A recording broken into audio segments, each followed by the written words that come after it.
Au tout début, j'étais pas hyper sereine sur cette rando. Rester en France, c'était quand même plutôt ce qu'il y avait de plus simple. Ça nous a permis de se retrouver pour faire ça, et qu'on l'aurait très probablement pas fait sans le Covid.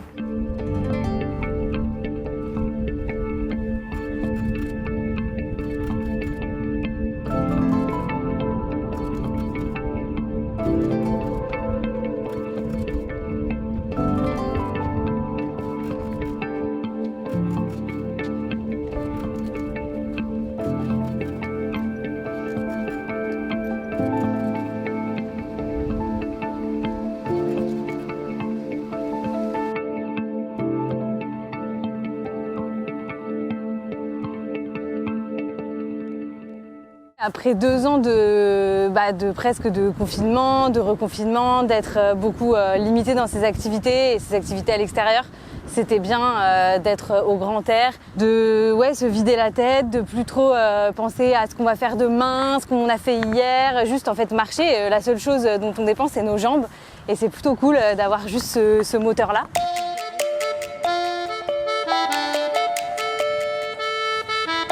Rester en France, c'était quand même plutôt ce qu'il y avait de plus simple. L'année dernière, c'est vrai qu'on y avait réfléchi. Cette année, on a décidé de continuer ce qu'on avait entrepris l'année dernière.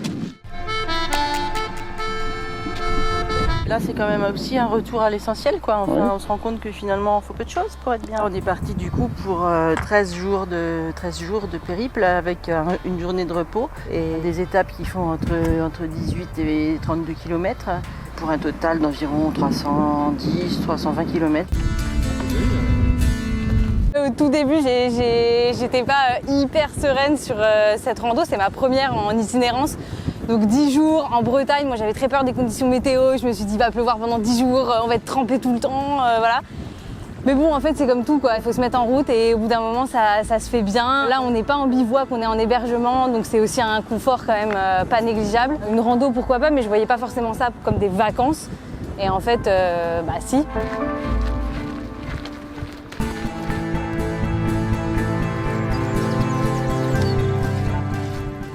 Il y a 2 jours, on a fait le GR. On n'a vu pas de route, pas de maison, pas d'habitation, personne. Et c'est des endroits où on ne peut pas aller en voiture, quoi.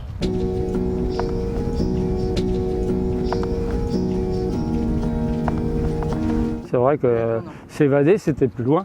C'est ça. S'évader, c'était plus loin, quoi. Voilà, hein. C'était forcément prendre l'avion. Là, je pense qu'il y a des choses qui vont changer quand même pas mal.